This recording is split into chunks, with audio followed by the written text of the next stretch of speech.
de prefixo PR-NDN decolou em direção a Jundiaí, em São Paulo, segundo a Infraero, por volta das 9h15 da manhã.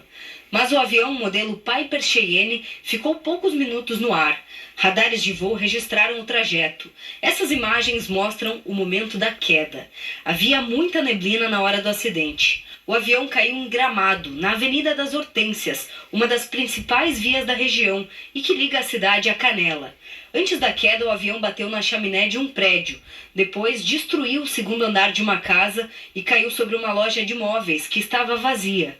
Destroços atingiram uma pousada ao lado. Havia dado uma saída de casa e recebi a ligação do telefone do meu filho me pedindo volta para casa rapidinho que um avião caiu. Né? Deve ser brincadeira, o avião cair. Aqui bastante destroços do avião e um bloco de concreto, mais ou menos uns 100, 150 quilos, que caiu nessa parte aqui, aonde danificou o telhado. Foi muito desesperador, porque eu tava dormindo na hora, não sabia o que podia ter acontecido. Podia ser um raio, alguma coisa caindo. Daí eu acordei, vi aqui o estrago que aconteceu, isso aqui.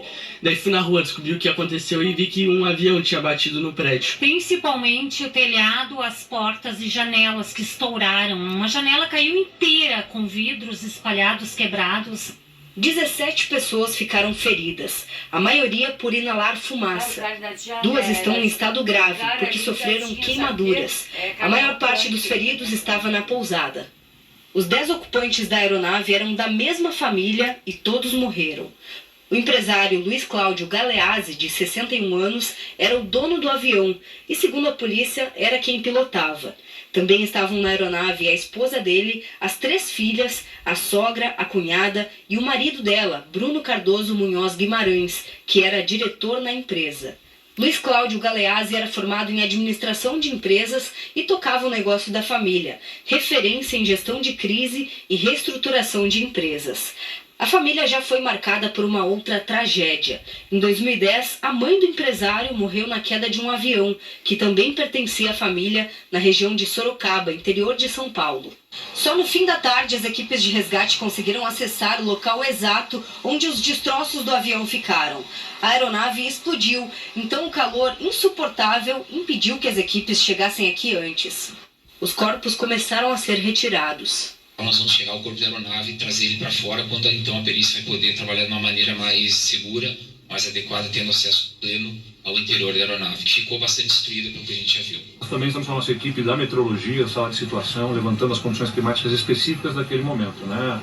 Os primeiros relatos que a gente recebe dão conta de uma condição que, em princípio, não ensejaria, né, a decolagem, especialmente da aeronave desse porte, mas isso também tem que ser devidamente apurado, né? Uma outra possibilidade é que ele tenha decolado achando que tinha uma visibilidade de 6.000 metros por uma informação meteorológica não atualizada e no momento houve uma mudança climática e ele acabou inserido, engolfado por nuvens com uma visibilidade de 100, 150 metros. Então isso é possível.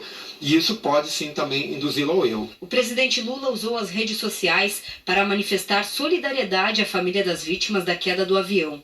Afirmou que o governo federal está à disposição das autoridades locais para apurar as causas do acidente com agilidade. O órgão da aeronáutica responsável por apurar acidentes aéreos já começou a investigação. Segundo o CENIPA, o objetivo é que a conclusão tenha o menor prazo possível. O Corpo de Bombeiros alerta para o risco de desabamento da pousada que foi atingida pelo avião. É uma coisa que ninguém espera, ninguém deseja, é realmente uma fatalidade, né? E aumentou o número de mortos num dos piores acidentes rodoviários já registrados no Brasil. A batida entre um ônibus, uma carreta e um carro foi ontem de madrugada na BR-116, em Teófilo Otoni, no leste de Minas. Os parentes das vítimas passaram o domingo em busca de informação. Os corpos das vítimas do acidente chegaram esta madrugada ao Instituto Médico Legal em Belo Horizonte. Segundo a Polícia Civil, são 41 mortes. A empresa Entran, dona do ônibus, diz que são 39.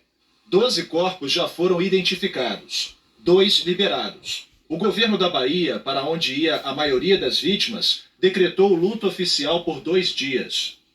Um dos corpos liberados é o do ex-marido da Cássia. Ela conta que Maxi Borges dos Santos, de 46 anos, viajava de São Paulo para a Bahia com a filha de 12 anos para passar o Natal com a família. A menina sobreviveu.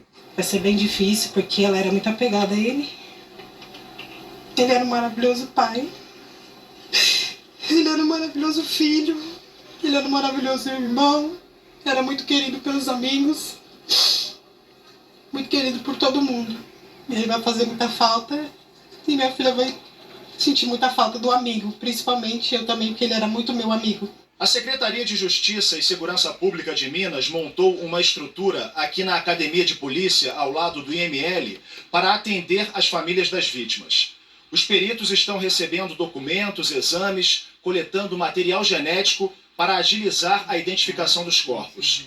A maioria das vítimas morreu carbonizada. Nós estamos todos mobilizados para dar uma resposta o mais rápido possível. A gente sabe, né, solidariza com a dor dos familiares e a gente quer que essa identificação ocorra o mais rápido possível. Obviamente, respeitando, né, os critérios técnicos relativos aos exames periciais. O Bruno perdeu a irmã, o cunhado e a sobrinha no acidente. A gente ligou na empresa Etran lá e eles explicaram que é o ônibus que ele estava vindo. Aí nisso tinha 13 que estavam no hospital, então a minha vontade é acreditar que entre os 13 a minha irmã ia estar lá, entendeu? Não ia estar no meio dos mortos, nem ela, nem meu cunhado, nem minha sobrinha.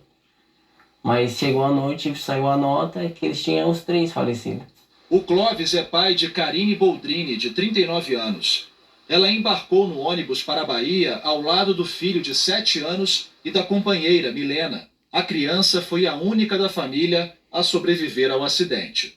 Ele que deu as informações para o bombeiro, para a polícia, né? Sobre o nome do pai dele, da onde que eles eram, né? E através do bombeiro que atendeu, achou o pai dele lá em São Paulo, né? Aí o pai dele, de imediato, veio para cá para buscar ele. Foi uma aventura que elas quiseram fazer e aconteceu esse episódio, né? Nossos sentimentos aos familiares.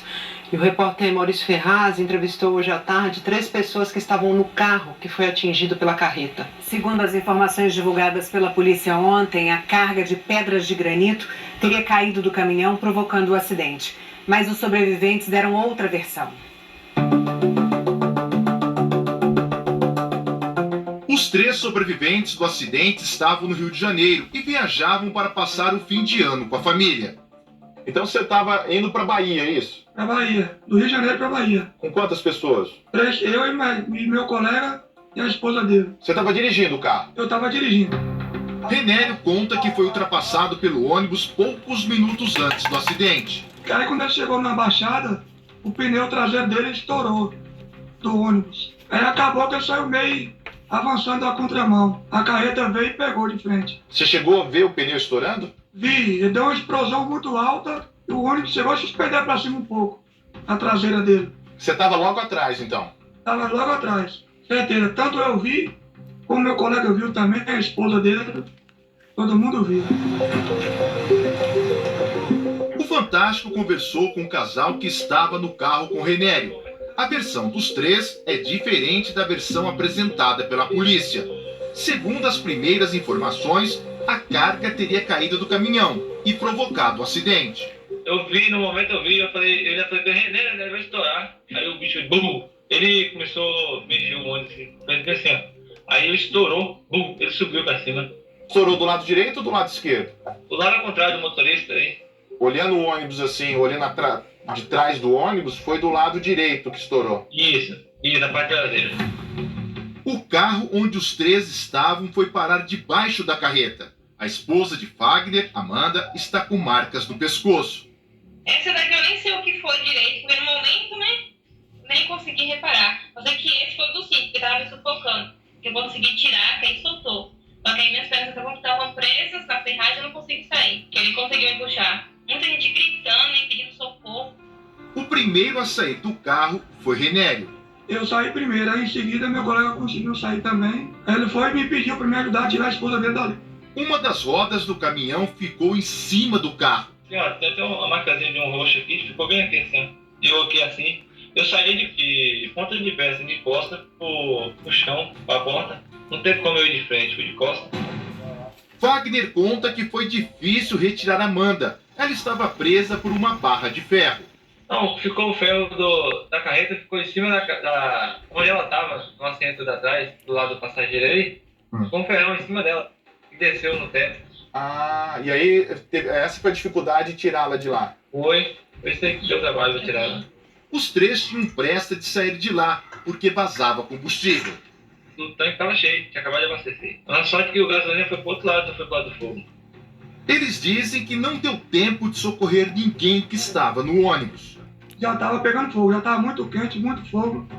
O fogo já estava lascando tudo já. Nem dava para tentar socorrer as pessoas que estavam no ônibus? Não dava não. Nossa, pensa demais. Aí fica o trauma, né? A gente parar ali e pensar o que aconteceu. Ver pra gente que acabou e na óbito, né? Não tem como ter feito nada. 3 continuam internadas. O que passa na minha cabeça é só agradecer a Deus mesmo pelo livramento. Porque eu nunca vi a cena daquela. Um livramento enorme, né? Só agradecer a Deus agora. O motorista do caminhão não tinha permissão para dirigir o veículo. Ele sumiu do local do acidente e agora é considerado foragido pela polícia. Numa coletiva na capital mineira, a Polícia Militar confirmou que a habilitação do motorista da carreta foi apreendida numa blitz há 2 anos. Ele, que não teve o nome divulgado, tinha se recusado a fazer o teste do bafômetro. Agora, o motorista está sendo procurado em todo o estado e nas divisas de Minas. Nós estamos ainda em rastreamento no flagrante continuado, valendo-se da possibilidade de fazer a prisão. Conclamamos que ele se apresente à Polícia Civil para que as medidas sejam tomadas. Depois de ouvir testemunhas como os ocupantes do carro, a Polícia Civil de Minas Gerais afirma que a principal linha de investigação é a de que a pedra de granito que era transportada pela carreta se soltou e bateu no ônibus, provocando um incêndio. E o carro que vinha logo atrás do ônibus acabou batendo na carreta. Essa é a principal tese nesse momento, né, a principal linha investigativa que a Polícia Civil tem trabalhado, mas claro, isso dependerá do aprofundamento das investigações, da disponibilização do laudo de levantamento de local de crime que a perícia da Polícia Civil fará tão logo seja possível. Foram ouvidos também os ocupantes desse outro veículo que veio logo atrás do ônibus e realmente há uma informação que poderia ter ocorrido o estouro de um dos pneus, mas dadas as circunstâncias e análise de campo, a linha mais provável nesse momento é de fato do desprender dessa pedra. De acordo com o Dr. Amauri, o delegado, chefe do departamento de Geoffrey Ottoni, foi verificado a partir do levantamento das notas fiscais que ele transportava essa pedra do Ceará até o estado do Espírito Santo e que pela própria nota fiscal é possível, né, de uma maneira indiciária, né, de uma maneira preliminar, verificar que houve um excesso de peso no transporte dessa pedra. O bloco de granito que era transportado pela carreta já não está mais no meio da rodovia. A pedra foi removida e colocada aqui, na beira do asfalto, de onde vai ser retirada e levada direto para uma balança.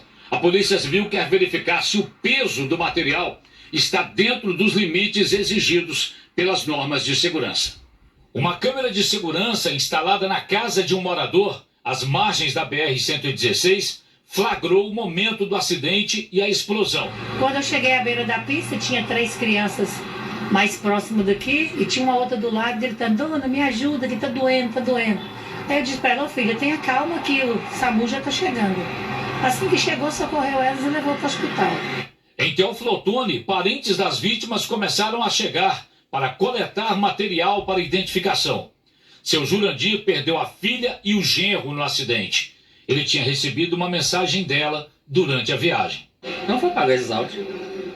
A única esperança que eu tenho das palavras delas é isso aqui, né? Uma ponte desabou na divisa de Tocantins com o Maranhão. 2 pessoas morreram e 8 estão desaparecidas. Era perto das 3 horas da tarde e um vereador da cidade de Aguiarnópolis, no Tocantins, fazia um vídeo denunciando as condições da ponte. Quando, de repente...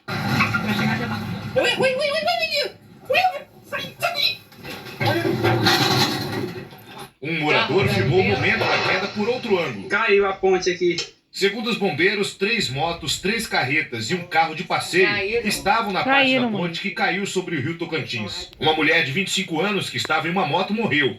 O piloto de uma das motos também. Ele tinha 42 anos e era mototaxista. Estava atravessando com um passageiro e infelizmente caiu junto e acharam ele agora em óbito. Os motoristas das 3 carretas estão desaparecidos. O motorista do carro de passeio foi resgatado e levado para um hospital de Estreito, no Maranhão, e não corre risco de morrer. Mas a mulher dele e uma criança que estavam no carro ainda não foram encontrados. Uma equipe do DENIT, o Departamento Nacional de Infraestrutura de Transportes, saiu daqui de São Luís e foi até a região para avaliar a situação e apurar as causas do desabamento. O trecho da BR-226, que liga os estados do Maranhão e do Tocantins, está interditado. Construída no início da década de 1960, a ponte Juscelino Kubitschek tem meio quilômetro de extensão e integra o corredor rodoviário Belém-Brasília. Ela passa sobre o rio Tocantins, interligando a BR-226 entre a cidade de Estreito, no Maranhão, e a Guiarnópolis, no Tocantins. As más condições da ponte vinham chamando a atenção de quem passava por lá. Ontem, um morador postou um vídeo na internet denunciando a situação. Já pensou se essa ponte cai? Já pensou o estrago que faz para os 2 municípios? Porque se chegar a dar um desastre aqui, vou falar que não teve gente que avisou. Mas estamos aqui avisando vocês. Isso aqui está um perigo. O Corpo de Bombeiros chegou a suspender as buscas pelos desaparecidos, mas retornou no começo da noite com botes, sem mergulhadores. A Defesa Civil identificou que um dos caminhões que caíram estava carregado com ácido sulfúrico, o que pode ser perigoso para a equipe de resgate. Gente, nessa época de férias e festas,